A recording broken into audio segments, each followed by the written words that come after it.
There's something happening in every relationship that most men sense, but can't quite identify. You feel like you're being controlled, yet there's no clear evidence. You sense manipulation, but it slips through your fingers when you try to define it. Deep down, you know something isn't right. But you can't put your finger on what exactly is going on. Women have unconsciously developed 6 psychological tactics that operate beneath the surface of awareness. These are not malicious plans, crafted by cunning minds. Instead, they are biological impulses, automatic responses handed down through millions of years of human evolution. The fascinating part? Most women who use these tactics aren't even aware they're doing it. It's not premeditated, it's instinctive. But here's the truth that can change everything. These tactics only work on men who are psychologically susceptible.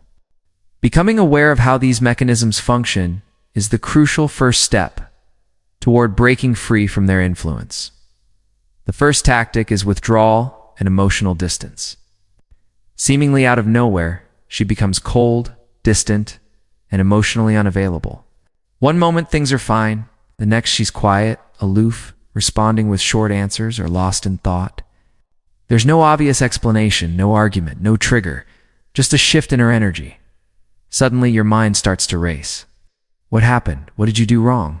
You comb through recent conversations, analyze every interaction, and question whether you forgot something important. Did you say something that upset her? Miss an anniversary? Overstep in some way you can't quite recall? This confusion puts you in a state of emotional panic.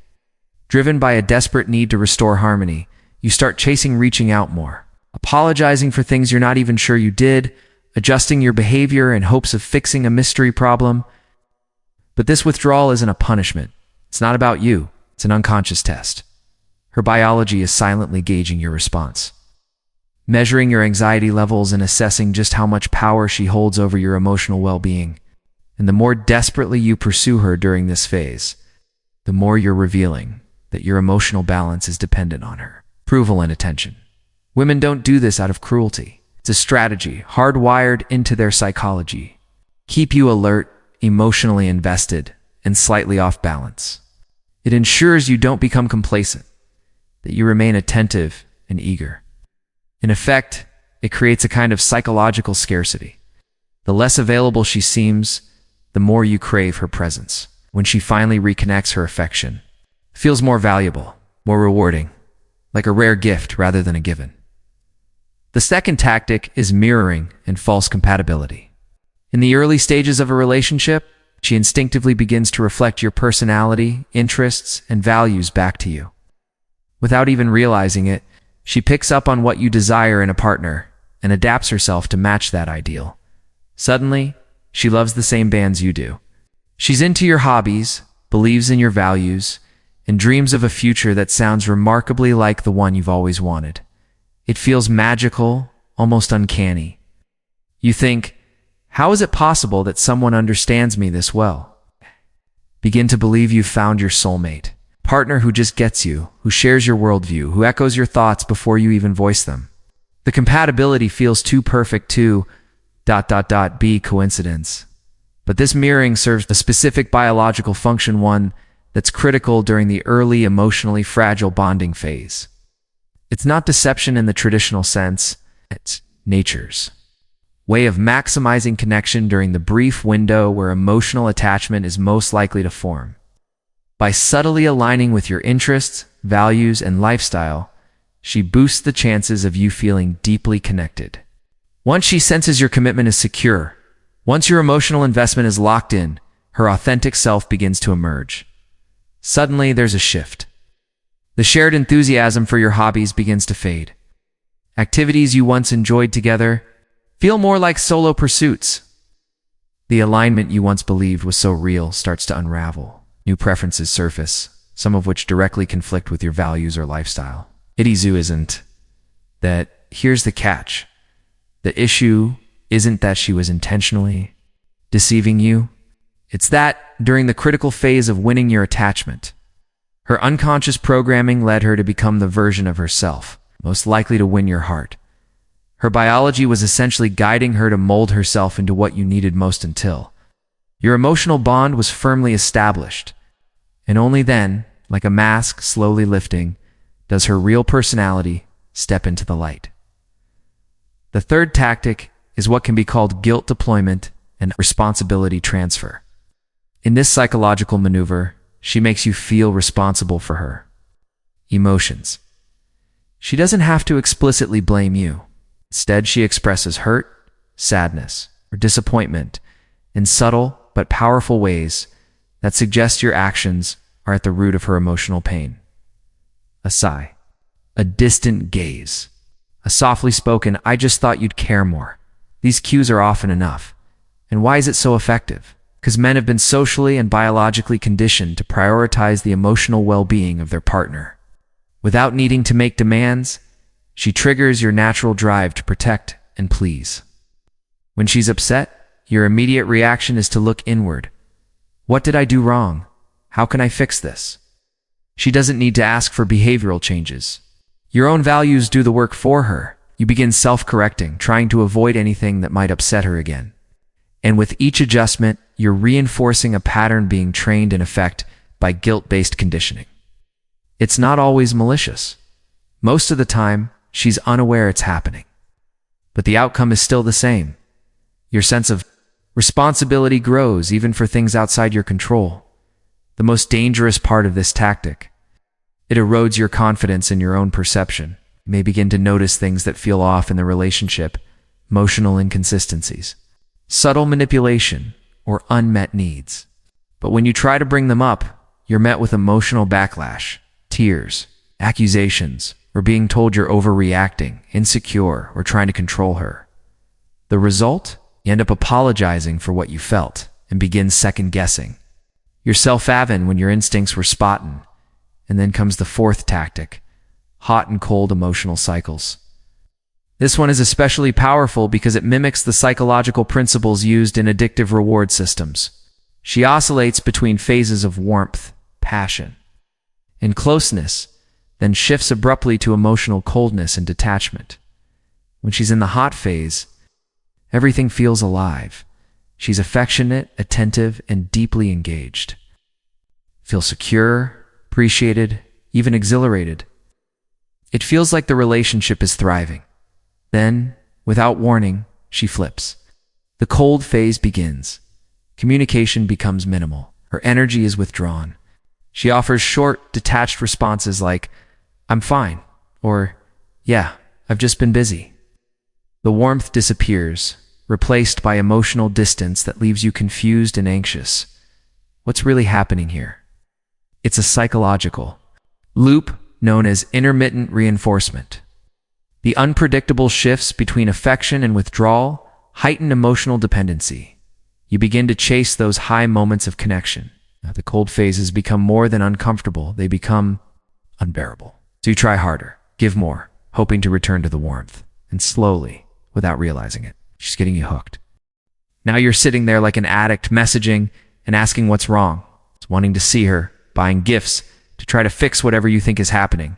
You're constantly replaying conversations in your head, wondering which word, which glance, which moment caused this sudden emotional shift. You feel compelled to act, to do something just to restore the warmth you once felt. You're desperate to get her attention and affection back to the previous level. It's that intoxicating place where everything felt right. This emotional roller coaster keeps you constantly focused on the relationship and continuously working to maintain her positive regard. It's not just exhausting, it's addictive. The inconsistency in her affection keeps your brain on high alert, constantly seeking clues, constantly working to earn the next wave of validation. And because you never know when or, even if that next emotional reward is coming, your mind becomes tethered to the uncertainty. The unpredictability of her affection creates psychological addiction because you never know when the next dose of validation will come. And just like a gambler waiting for a jackpot or a phone user checking for a message that never arrives, you stay hooked, chasing a feeling that once came so easily, but now feels just out of reach. The fifth tactic is suggestion and indirect influence. Instead of making direct requests that might trigger resistance or make her seem demanding, she subtly plants ideas in your mind through passing comments, stories, or casual observations. It's subtle, almost unnoticeable. She mentioned something she saw online that she liked. Maybe it's a bracelet, a dress, or a weekend getaway someone else took. "I saw this dress online that I loved," she might say. Or, "Sarah's boyfriend surprised her with flowers yesterday. So sweet." Or perhaps, "I've never had a man buy me anything like that." At first glance, it seems harmless even. Ordinary. But these remarks aren't random. She's carefully, though often unconsciously, seeding your imagination with visions of what she wants. And here's the clever part. She's not directly telling you to do anything. There's no command, no demand. It's just an idea softly placed in your awareness. The seed is planted, and you water it yourself. This indirect approach takes its advantage of a fundamental difference between how men and women tend to communicate. Men usually say what they mean. Women, on the other hand, often communicate through subtlety, implication, and suggestion. And when she influences you in this way, it feels like your idea. You're not being told what to do, you're choosing to do it. You feel inspired to please her, not pressured. That distinction is critical to maintaining your emotional investment and willingness to act. The sixth tactic is love bombing and emotional overwhelm. This happens during the early phase of a relationship when everything feels new and thrilling. She showers you with affection, attention, and constant validation, creating a whirlwind of emotional intensity that feels like nothing you've experienced before, not necessarily a calculated move.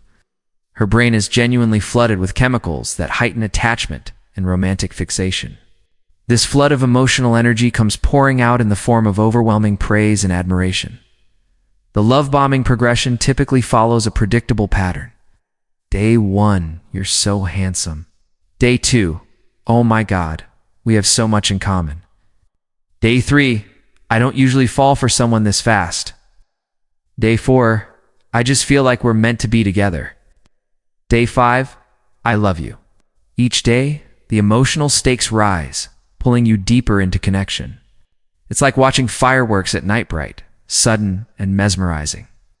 And before you know it, you're fully emotionally invested. By the end of this process, you're falling hard, and she's got you exactly where her biology wanted you, fully invested and extremely vulnerable. You don't even realize how much power she now holds over your emotional state. But love bombing serves a strategic biological function. It creates an early emotional high so powerful that it becomes the emotional baseline, the standard you unconsciously compare all future moments against. So even when things get difficult later, when the emotional temperature starts showing cracks, you remain hooked. Because you're always hoping to feel that way again. You're chasing the memory of the early connection, even when reality no longer reflects it. And that's exactly how the memory of intense early connection becomes the standard against which all future interactions are measured. When the love bombing phase naturally ends, and the relationship begins to settle into more normal rhythms, you may interpret the drop in emotional intensity as a sign that something is wrong. The sudden shift from overwhelming affection to ordinary behavior feels jarring. It creates anxiety, even panic. You start questioning what changed, why the connection feels different, and what you might have done to cause it. This leads to a desperate craving to return to that earlier dynamic, the whirlwind of passion and attention. And that desperation becomes fuel. It gives her a subtle but powerful hold over your emotional state. You begin to chase that early feeling, believing that if you try harder, love her more, or please her better, things will return to how they once were. But in reality, this shift is not about something going wrong. It's simply biology and psychology returning to baseline. Beyond these 6 primary tactics, there are additional manipulative behaviors that follow similar unconscious patterns. These aren't always deliberate strategies. They often arise from deep emotional programming and learned social behavior. Still, the effects are just as real. One such pattern is the sneaky guilt trip. This happens when she agrees to something. You suggest maybe a restaurant, a plan, or a gift only, to later express subtle disappointment that it wasn't what she really wanted. The twist: she never actually told you what she preferred in the first place. You're left feeling guilty, like you failed to meet a standard that was never communicated. Meanwhile, she appears to be the easygoing, accommodating one. A subtle emotional trap, one that shifts blame to you without ever saying so outright. Another tactic comes in the form of sarcasm disguised as humor. These remarks may sound like jokes, but they carry an undertone of criticism or insult, particularly aimed at things you're self-conscious about. You might open up about something personal, only to be met with a cutting comment dressed up as playfulness. And if you take offense or push back, she laughs and tells you you're too sensitive or can't take a joke. But the damage is done. The laughter doesn't soften. The sting, it buries it deeper. Then there's the silent treatment. When she doesn't get what she wants, instead of openly communicating her needs or frustrations, she simply withdraws. She stops responding to texts, avoids eye contact, skips conversation, and becomes physically and emotionally unavailable. You're left in the dark, trying to guess what went wrong, scrambling to make things right. It's not framed as needing. Spayside's a punishment. Her silence becomes a tool to create anxiety, making you feel like you're walking on eggshells. Withholding intimacy and affection functions in a similar way, but it specifically targets the emotional and physical connection. It's not about genuine disinterest, it's about timing. Suddenly she's too tired, not in the mood, or dealing with an unexplained headache, but only after a disagreement or disappointment. The message is subtle but clear. When things don't go her way, the warmth is revoked. This isn't about boundaries, it's about leverage. Another emotionally taxing pattern is the "it's your fault" dynamic. No matter what's affecting her, whether it's work stress, a bad day, or even something completely unrelated, you become the scapegoat. If she's sad, it's your fault for not cheering her up. If she's angry, it's your fault for not anticipating her needs. Even if her emotions come from outside sources, you're expected to fix them. This tactic shifts the burden of emotional regulation from her onto you, placing you in a constant state of guilt and responsibility for how she feels. Lastly, there's the never wrong mentality. This shows up when she refuses to admit fault or acknowledge mistakes, regardless of the situation. Whether it's a debate about politics, a disagreement about your friends, or something as trivial as how to load the dishwasher. She's always right, you're always wrong. Her version of reality takes priority. What could be driving this? It may stem from deep-rooted insecurity, where admitting error feels too threatening. Or it may be a calculated move to assert dominance by always positioning herself as the authority figure in the relationship, no matter the cause. The outcome is the same. You're left doubting yourself, second-guessing your instincts and feeling like you're always the one who needs to change. And through this slow erosion of confidence and clarity, she continues to maintain control not overtly, but through the consistent reinforcement of the idea that she is always right and you're always wrong according to her perspective. Modern technology has amplified all these manipulation tactics exponentially. What once played out subtly in face-to-face interactions has now been supercharged by the digital world. Social media platforms offer endless opportunities for strategic posting carefully chosen images, stories, or interactions that seem innocent but are designed to evoke jealousy, signal high value, or suggest social proof. A seemingly casual photo with another man, or a vague caption about loyalty or real connection, can trigger intense emotional reactions without a word being spoken.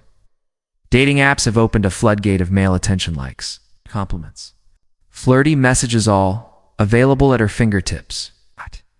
And while she may not act on most of them, their presence alone becomes a silent but powerful tool. If you upset her, she can simply pull away, knowing there's a virtual crowd waiting in the wings. This isn't about replacing you.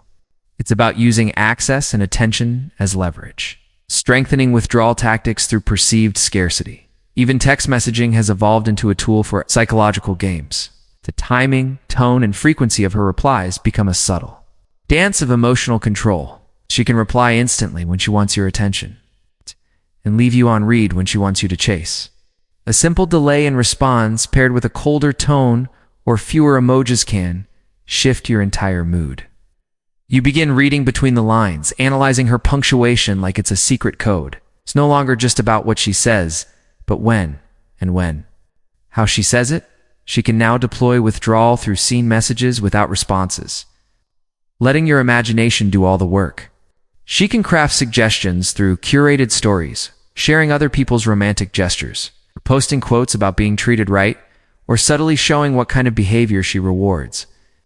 She can trigger jealousy through public online interactions with other men, liking their posts, commenting on photos, or responding to messages in a way that leaves just enough ambiguity to stir doubt. The same ancient biological programming that once required direct, real-time interaction now operates seamlessly through digital channels. But now, it's happening with more frequency, reach, and sophistication than ever before. And here's the crucial realization that changes everything. These tactics are not signs of cruelty or deliberate malice. They're not part of a master plan designed to break you down. They're unconscious, biologically rooted behaviors, refined by millions of years of evolution from an evolutionary standpoint. These behaviors served one goal: to evaluate male psychological strength and ensure survival and reproduction with the most suitable partner. Women don't choose to manipulate in this way any more than men choose to be attracted to youth or fertility. Both are driven by ancient survival codes running beneath the surface of conscious awareness. This is why reasoning with these behaviors, debating, explaining, arguing rarely leads to change. You're not confronting conscious choices that can be talked through. You're facing instinctual responses that are activated by environmental cues, not logic. No matter how thoughtful your arguments or how calm your communication, you can't out-negotiate biology. So what's the solution? It's not about changing her behavior. The real shift comes from developing psychological immunity, mental resilience that renders these tactics ineffective. When her withdrawal no longer sends you into a tailspin, she has no reason to continue using it as a control mechanism. When guilt trips stop producing the validation she subconsciously expects, the behavior fades. When her hot and cold cycles fail to hook you emotionally, the pattern begins to dissolve. Building that immunity requires a transformation. You must develop a sense of purpose so strong, so magnetic, that petty relationship dynamics feel small. By comparison, when your life has meaningful direction, you're not derailed by emotional turbulence. You must grow so comfortable in solitude that companionship becomes a bonus, not a necessity. You're no longer trying to escape loneliness, you're choosing. It's connection only when it enhances your well-being. Most importantly, you must cultivate a self-worth so solid that the approval of others becomes a luxury, not a requirement. Their validation is welcome, but never essential. And in that inner strength, shaken, unchased, and self defines the immunity that renders manipulation powerless. Because ultimately, you must build such robust self-esteem that others' approval becomes nice to have, rather than essential. To maintain, the biological reality is that these manipulation tactics function as deeply embedded testing mechanisms. They are not simply random behaviors, but act as a comprehensive system designed to assess and exploit emotional and psychological vulnerabilities in men. These unconscious tests evaluate everything from your emotional regulation to your ability to uphold boundaries, your level of independence, and your resistance or lack thereof to emotional coercion and external pressure. If a man caves under this subtle pressure, constantly changing his behavior in response to withdrawal, sarcasm, or guilt, it signals something profound to her subconscious. He lacks the psychological resilience required for leadership, protection, and long-term partnership. On the other hand, the man who remains unaffected by these manipulations, who stays centered and emotionally grounded despite the chaos, displays a different message entirely. He demonstrates a mental fortitude that female biology recognizes not consciously, but instinctively, as both attractive and dependable. From this lens, unconscious manipulation isn't an attack meant to wound your sense of self-worth. It's a primitive method of evaluation, a filtering process embedded in female psychology. She's not trying to destroy your confidence. She's trying to uncover whether you're truly equipped to shoulder the mental and emotional demands that a lasting relationship will inevitably bring. Can you stay calm under pressure? Can you stay true to your values when tested? But here lies the cruel irony that stings the most. The men most susceptible to these tactics are often the ones with the deepest, most genuine intentions. These are the men who care profoundly, who prioritize the happiness of their partner, who believe that selflessness is the highest form of love. Yet it is this very caring that gets weaponized. Their empathy, their desire to avoid conflict or hurt feelings, becomes the chink in their armor that manipulation slips through, and this leads to a devastating misunderstanding that in order to keep the relationship healthy, one must sacrifice personal psychological well-being. But that is a lie. Love should not require you to compromise your core values. It should never demand the surrender of independent thought. And commitment should not mean enduring behavior that gradually chips away at your self-respect or identity. Once you start recognizing these manipulation patterns for what they are, a new kind of clarity emerges. And with that clarity comes a decision. How will you respond? The wrong response, though tempting, is to confront her directly in hopes of making her aware, thinking that if you just explain it clearly enough, she'll stop. But that path rarely works. Why? Because consciousness does not override biology. In most cases, it simply makes the programming more subtle, more refined, more difficult to detect. The correct approach is to cultivate an internal sense of validation. So strong, so unshakable, that emotional pressure from the outside no longer dictates your actions. You must anchor your identity in something deeper than approval. You must become psychologically immune to manipulation, not by becoming cold or detached, but by learning how to love without losing yourself. This evolution demands a difficult but essential transformation. You must kill the part of yourself that craves permission to feel worthy. You must build a foundation of psychological sovereignty, so that any interaction, you have romantic or otherwise, comes from a position of strength, of wholeness, not from insecurity or emotional dependence. And then something unexpected happens. The woman who realizes her unconscious manipulation tactics don't work on you begins to experience an internal conflict. Her usual methods, the ones that have reliably influenced male behavior for years, suddenly fall flat. They bounce off. You like dull arrows against armor. That moment forces her into a new reality. She must now engage using conscious, deliberate relationship skills. The old patterns no longer yield the same rewards. Some women rise to the occasion. They grow. They learn to communicate clearly, build mutual respect, and form a true partnership. But others panic. They escalate. Their behavior becomes more erratic, more exaggerated. They may use dramatic displays, threats of leaving, or exaggerated emotional reactions, all in a last-ditch effort to regain the control they feel slipping away. These reactions become revealing. These women expose themselves as poor relationship candidates, more invested in maintaining power than in building a partnership rooted in equality and mutual growth. Other women respond by developing authentic communication skills and genuine appreciation for your strength. They begin to recognize something that many overlook. Your resistance to manipulation isn't a weakness, a sign of emotional maturity and inner strength. These women understand that a man who stands firm under psychological pressure is not less connected or less caring. He's simply more reliable, more grounded, and far more capable of building something real and lasting. In their eyes, this emotional stability and boundary clarity enhance your value as a long-term partner, not diminish it. This contrast between those who escalate manipulation and those who evolve exposes a woman's true character and long-term relationship potential. The woman who becomes increasingly dramatic or aggressive when her subtle tactics fail shows where her true priorities lie, not in partnership, but in power. In contrast, the woman who respects your boundaries and adapts to a healthier relational dynamic signals emotional intelligence, maturity, and genuine interest in connection over control.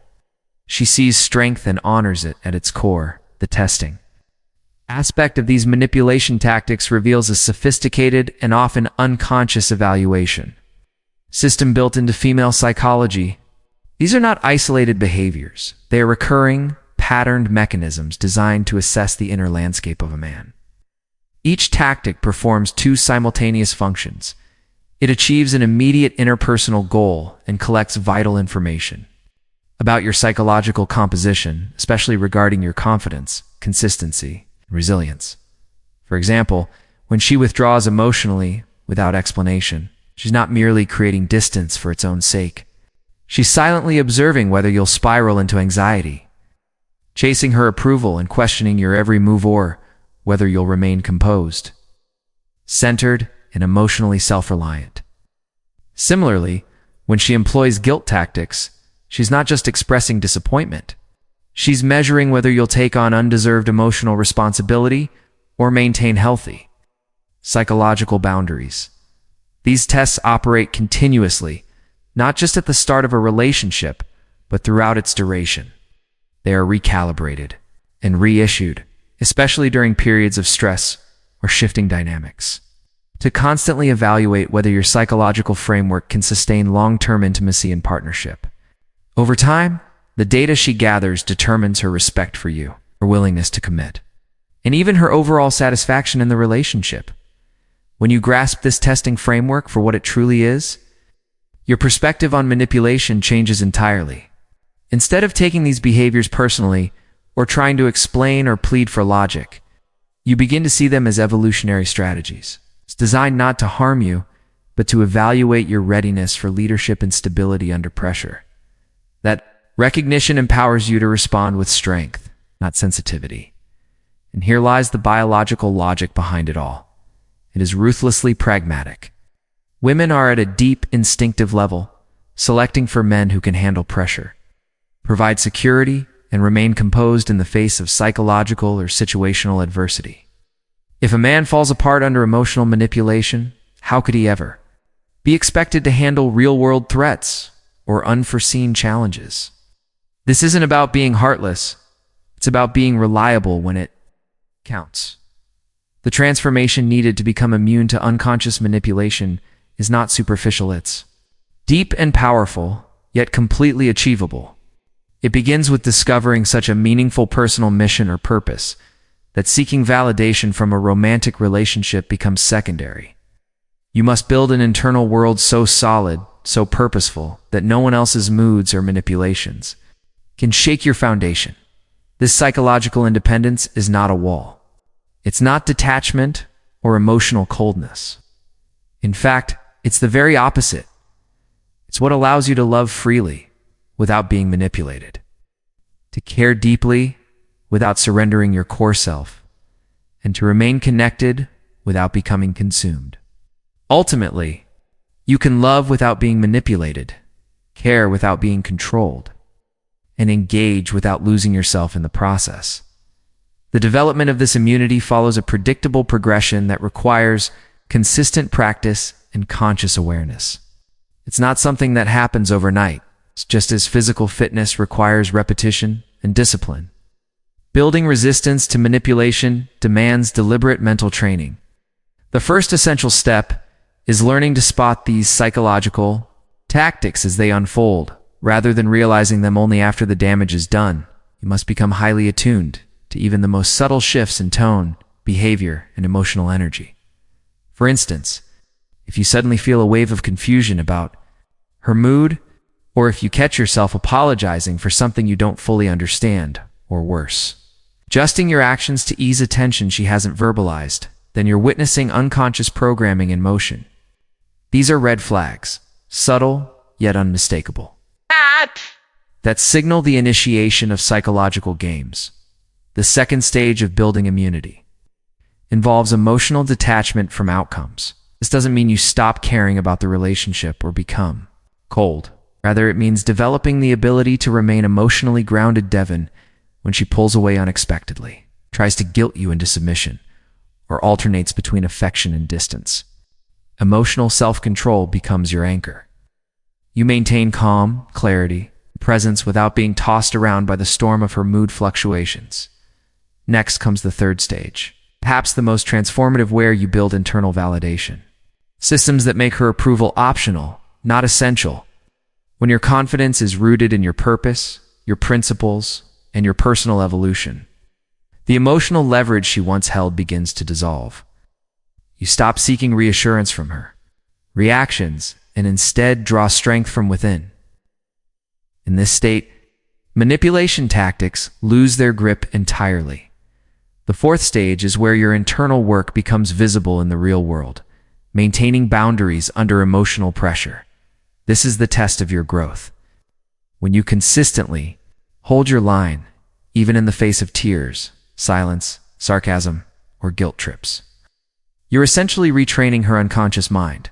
You're signaling, through action, not argument, that the old strategies no longer yield results. But be warned, every time you fold under pressure, you reinforce the effectiveness of those tactics, teaching her that control is still possible. What's even more revealing is how female biology adapts these tactics to fit the psychological profile of different men. This isn't a one-size-fits-all system. It's a dynamic diagnostic protocol. Some men respond to gentle hints, others ignore them until faced with louder signals, and still others won't react unless confronted with full-blown emotional escalation. The unconscious mind she operates with has a built-in mechanism to escalate intensity until it locates your particular pressure point. That's why some women seem to create emotional conflict out of thin air. It's not always sabotage. More often, it's a subconscious process of data gathering, a way to understand how your emotional system behaves under tension. The so-called drama is often a carefully crafted stress test designed to expose your most sensitive areas, where you're insecure, what makes you feel out of control, and how you try to regain balance. The most sophisticated women conduct these psychological tests early in a relationship, when emotional stakes are still low, but the curiosity about your mental framework is high. They're silently measuring you, taking note of how you react to disappointment, how you process guilt, how far you'll bend before you break. They want to know, are you easily swayed? Can you tolerate emotional heat? What triggers your competitiveness? And how do you navigate subtle manipulation versus overt pressure? They need to know whether you're easily manipulated, how much pressure you can handle before reacting, what types of threats activate your competitive instincts, and how you respond to various forms of emotional leverage. This information becomes crucial for long-term relationship management because it allows her unconscious programming to predict and influence your responses during future conflicts or negotiations. What may appear to be random emotional reactions are often carefully calibrated psychological signals. Over time, she builds a detailed internal map of your emotional landscape, where you're strong, where you're uncertain, and how far you'll bend before you push back. Once this map is complete, she can apply pressure exactly where it's most likely to create the response she wants.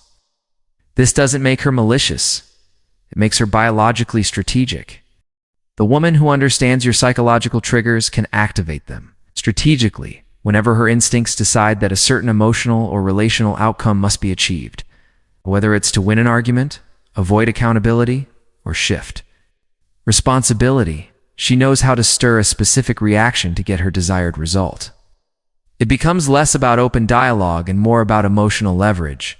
The workplace provides an illuminating parallel for understanding these dynamics.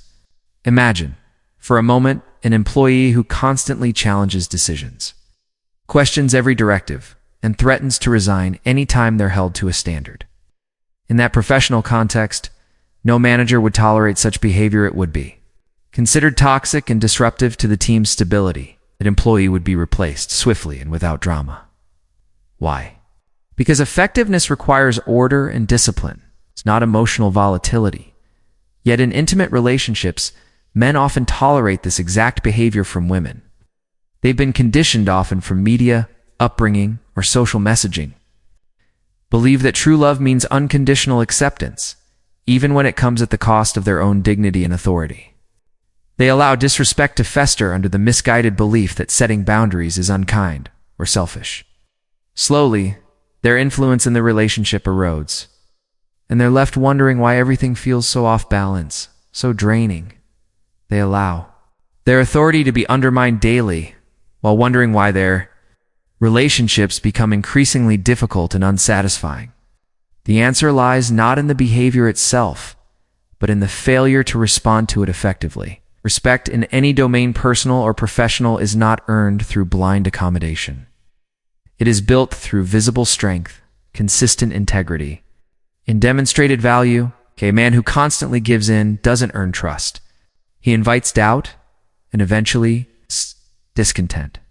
The corporate world understands something about human psychology that men in relationships ignore.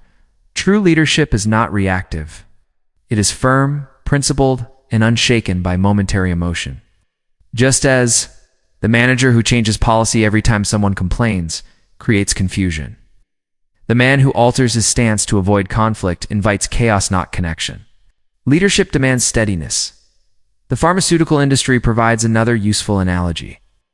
Before a drug can be approved for public use, it undergoes a series of increasingly difficult trials. It's exposed to extreme conditions to test not only its effectiveness, but its reliability under pressure.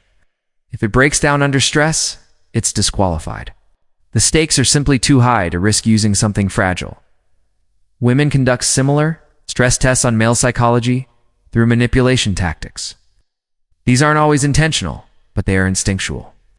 They create emotional turbulence, introduce subtle guilt, or initiate periods of withdrawal, not merely to gain advantage, but to see if your emotional foundation is solid. Are you calm under fire? Do you hold your ground when the emotional weather turns stormy? These tests are evolutionary, not personal. They create emotional pressure, social complications, and relationship drama to evaluate whether your psychological framework holds under adverse conditions. If you consistently react with frustration, desperation, or submission, you signal that your structure is unstable.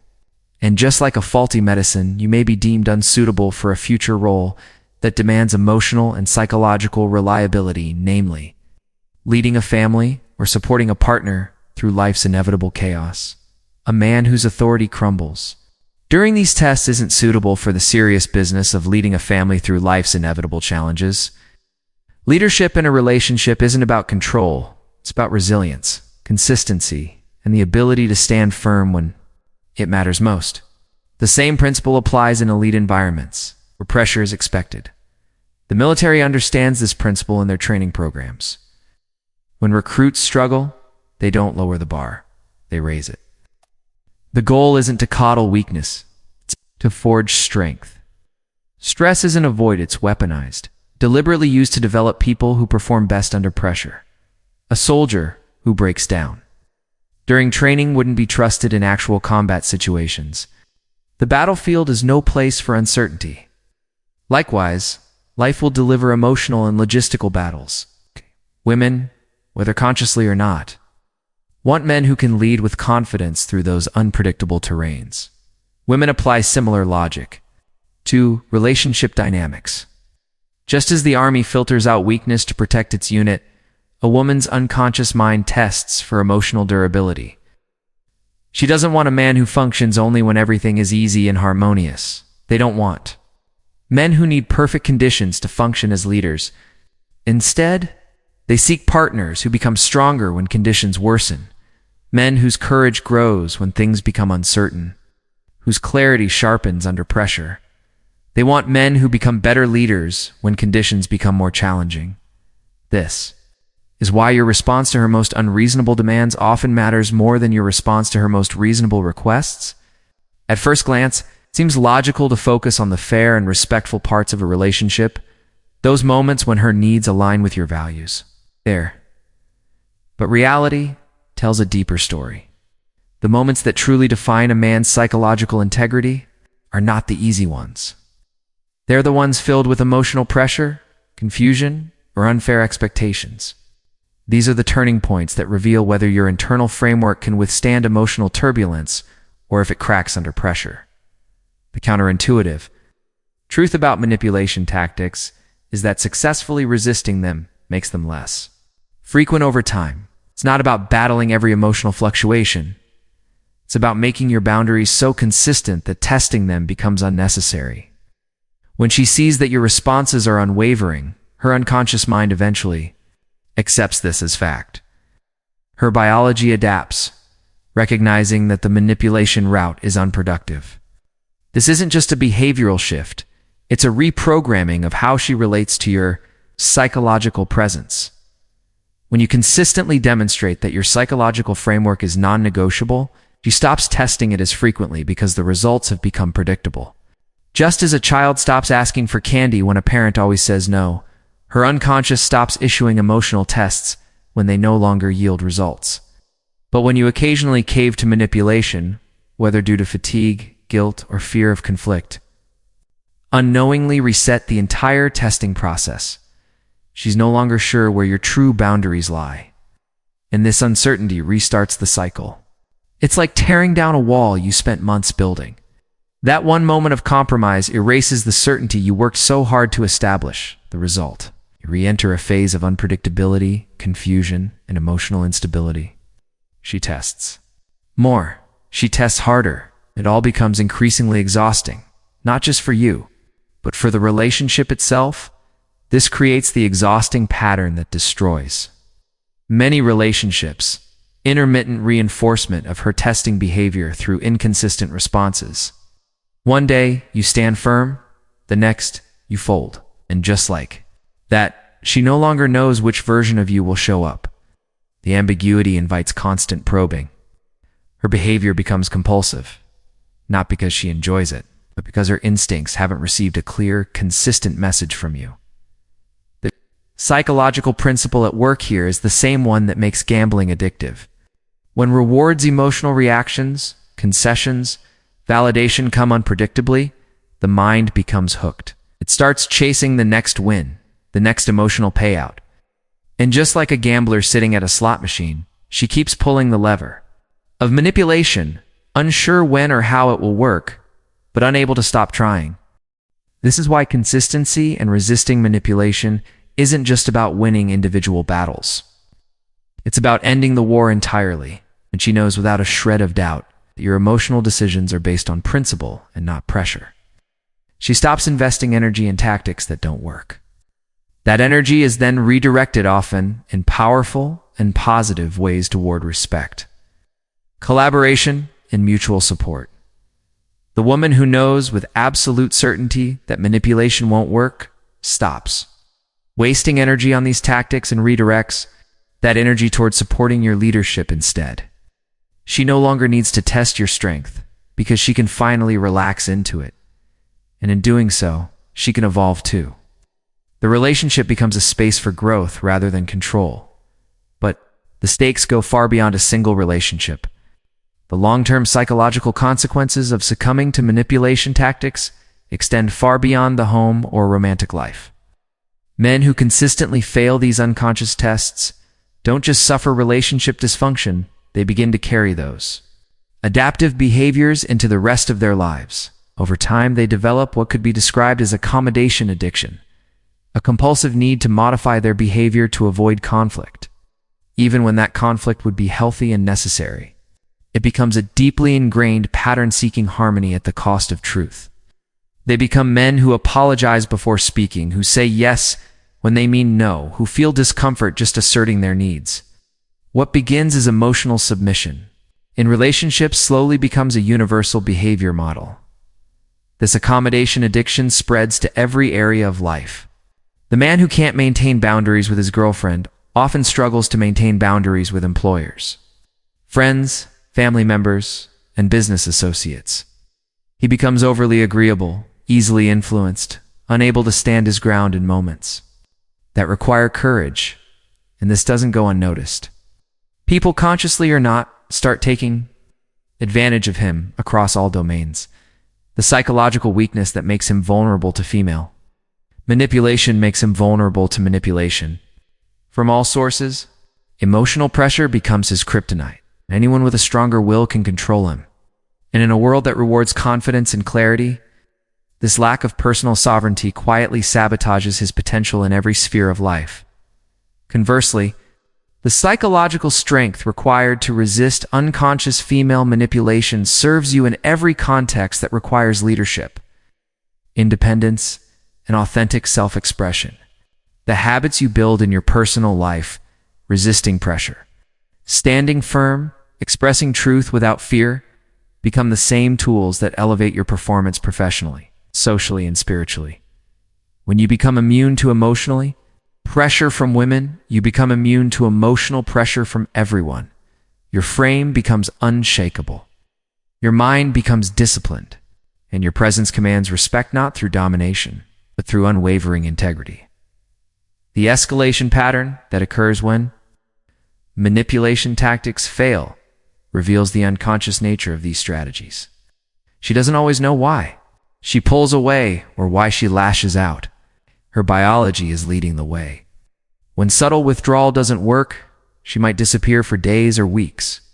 When gentle guilt trips fail, she might create dramatic emotional scenes. Because when unconscious strategies collapse, intensity often replaces subtlety. When intermittent reinforcement loses effectiveness, she might swing between extreme affection and complete rejection.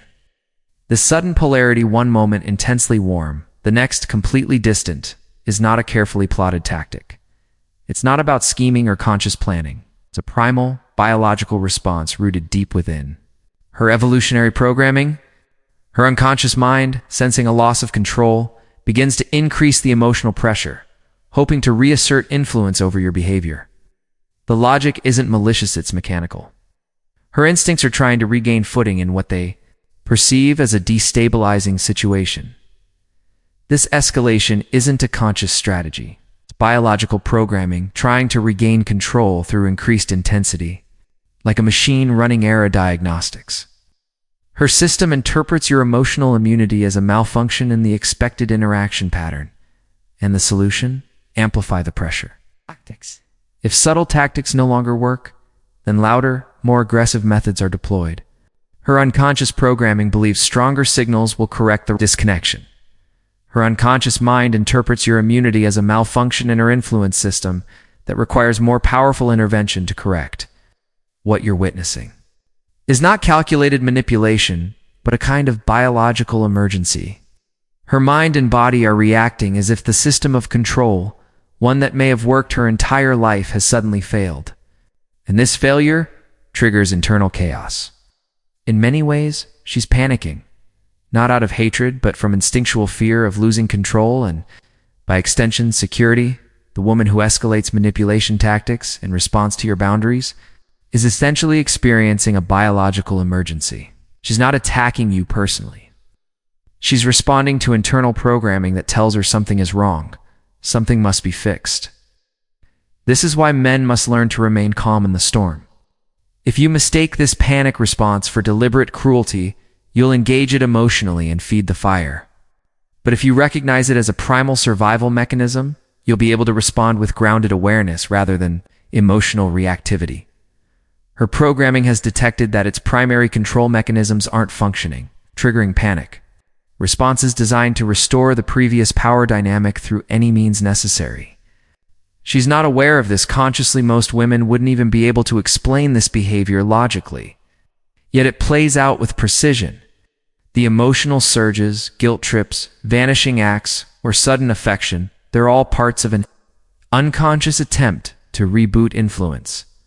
Understanding this escalation dynamic prevents you from taking it personally or interpreting it as evidence of conscious malice.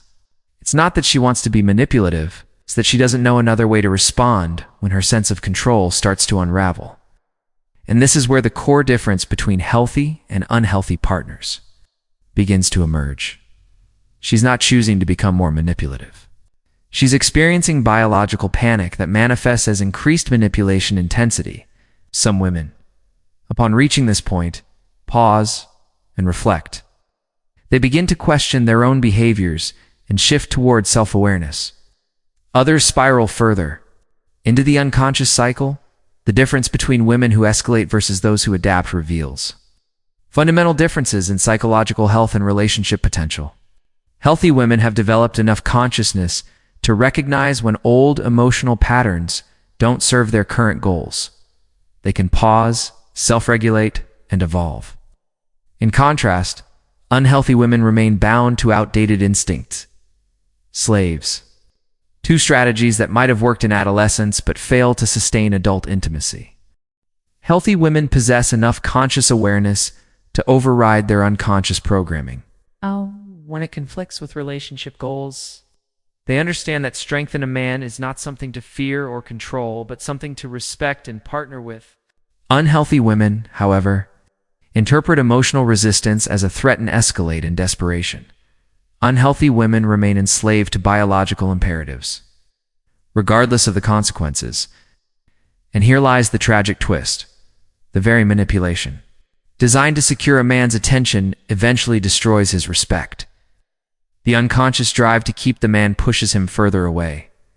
The ultimate irony of unconscious female manipulation is that it often destroys the very relationships it's designed to protect and optimize. Initially, these tactics may win commitment, but over time they corrode trust, kill attraction, and sever emotional connection.